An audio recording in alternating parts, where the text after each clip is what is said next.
అందరికీ నమస్కారం. Epic story లైన్స్‌కు స్వాగతం. ఈరోజు మనం పెనుగంచి ప్రోలు తిరుపతమ్మ క్షేత్రం గురించిన కొన్ని విషయాలను తెలుసుకుందాం. ఒక ఇంటికి గారాల కూతురు, మహాభక్తురాలు. అత్తారింటికి పోయిన తరువాత అన్నీ అష్టకష్టాలే. అయినా భర్త కోసం భరిస్తుంది, సహిస్తుంది.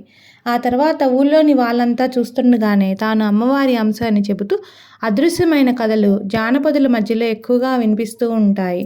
మనిషిగా జన్మించి మనుషుల మధ్య తిరిగి పవిత్రమైన జీవితాన్ని గడిపి దేవతలుగా పూజలు అందుకుంటున్న వారి క్షేత్రాలు కొన్ని మాత్రమే కనిపిస్తాయి.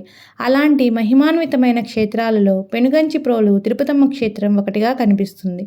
ఈ క్షేత్రం కృష్ణా జిల్లా జగ్గయ్యపేటకు సమీపంలో విలసిల్లుతోంది. ఇక్కడ ప్రధానమైన దైవం తిరుపతమ్మ తల్లి. చాలా కాలం క్రిందట ఇక్కడికి సమీపంలోని గోపినేని పాలెంలో శివరామయ్య, రంగమ్మ దంపతులకు తిరుపతి వెంకటేశ్వర స్వామి అనుగ్రహంతో ఒక పాప జన్మించింది. ఆ పాపకు వాళ్ళు తిరుపతమ్మ అనే పేరు పెట్టి ఎంతో గారాబంగా పెంచారు. చిన్నప్పటి నుంచి తిరుపతమ్మకి దైవభక్తి ఎక్కువ. ఆమెలో దివ్యమైన తేజస్సు ఉండడం, కలుపుగోలుతనం కారణంగా ఊళ్ళోని వాళ్ళంతా ఆమె పట్ల ప్రేమాభిమానాలు చూపించేవాళ్ళు. అలాంటి తిరుపతమ్మకు యుక్త వయసు వచ్చిన తరువాత పెనుగంచి ప్రోలు గ్రామానికి చెందిన గోపయ్యతో వివాహం జరుగుతుంది. గోపయ్య మంచి ధైర్యస్తుడు, మానవత్వం ఉన్నవాడు. తిరుపతమ్మ వచ్చిన తర్వాత తమకి కలిసి రావడంతో ఆమెను మరింత అపురూపంగా చూసుకుంటూ ఉంటాడు. అలాంటి పరిస్థితుల్లో కరువు కాటకాలు ఏర్పడడంతో గోపయ్య తన ఆవుల మందను తీసుకుని అడవిలోకి పోతాడు. ఆయన ఇంట్లో లేని సమయంలో తిరుపతమ్మను అత్తారింటి వాళ్ళు నానా ఇబ్బందులు పెడుతుంటారు. అలాంటి పరిస్థితుల్లో అడవికి వెళ్ళిన భర్త పులిబారిన పడి చనిపోతాడు.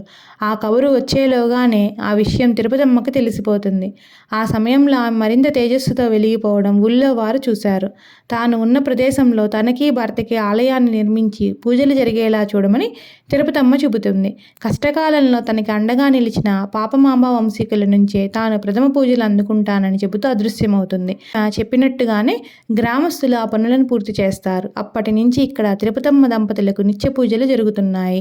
ఈ చుట్టుపక్కల ప్రాంతాలలో తిరుపతమ్మ ఇలవేల్పుగానో ఇష్టదేవతగానో కనిపిస్తూ ఉంటుంది.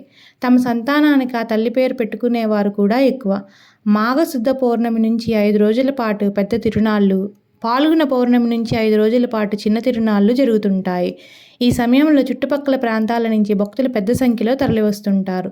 ఈ క్షేత్రాన్ని దర్శించుకోవడం వలన వివాహ సంబంధమైన దోషాలు తొలగిపోయి సంతాన సౌభాగ్యాలు నిలుస్తాయని ఇక్కడ భక్తుల విశ్వాసం.